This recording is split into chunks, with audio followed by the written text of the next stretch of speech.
כי אני רוצה לעבור עכשיו אליך, עורך הדין יאיר אוחיון. אתה מייצג, כאמור, את אחת החיילות ששינתה גרסאות, התחילה בכך שהיא אמרה שהיא מודה שהיה לה קשר אינטימי עם אותו מחבל, אחר כך היא טענה שהכל זה היה בכפייה. מה היא טוענת היום, נכון לשעה הזו? הסוהרת, הלקוחה שלי למעשה, טוענת מ-day one, כן. שהיחסים לא היו בהסכמה, ויש פה מקום לשאול מה זאת אומרת הסכמה.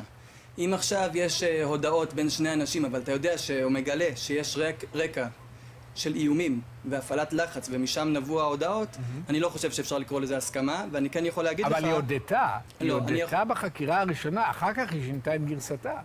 אני יודע שזה לא נכון, אני יודע שמהחקירה הראשונה, או מהתשאול הראשון על ידי קצין הביטחון של שב"ס, היא סיפרה על אותם איומים. אז למה היא לא התלוננה? אם זה בכפייה, ואם הוא איים עליה, למה היא לא הלכה והתלוננה?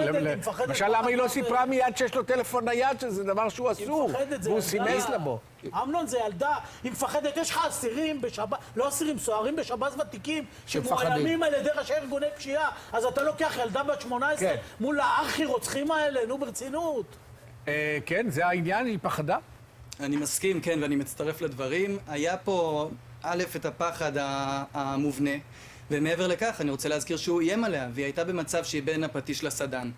איך בכלל נוצר הקשר בינה לבין המחבל? אני רק אסיים את התשובה, שהוא מאיים עליה, שגם בשלב אחר כך, כשהם התחילו טיפה לדבר, והוא גם כפה עליה איך לענות לו, ואיים עליה לדבר יותר בחום, ותכתבי ככה ותכתבי ככה. באיזה מצב היא הלקוחה שלך עם כל הדיווחים האלה, עם זה שזה עושה כותרות, ושהיא במרכז הדרמה?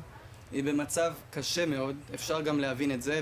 היא חשבה שברגע שאותו הקשר ייוודע ויתגלה, אז לפחות תהיה לה ישועה. פה אותו גיהנום של חודשים ארוכים התחלפו בעליהום תקשורתי כלל ארצי, ובמצב קשה מאוד מאוד מאוד ספונה בבית.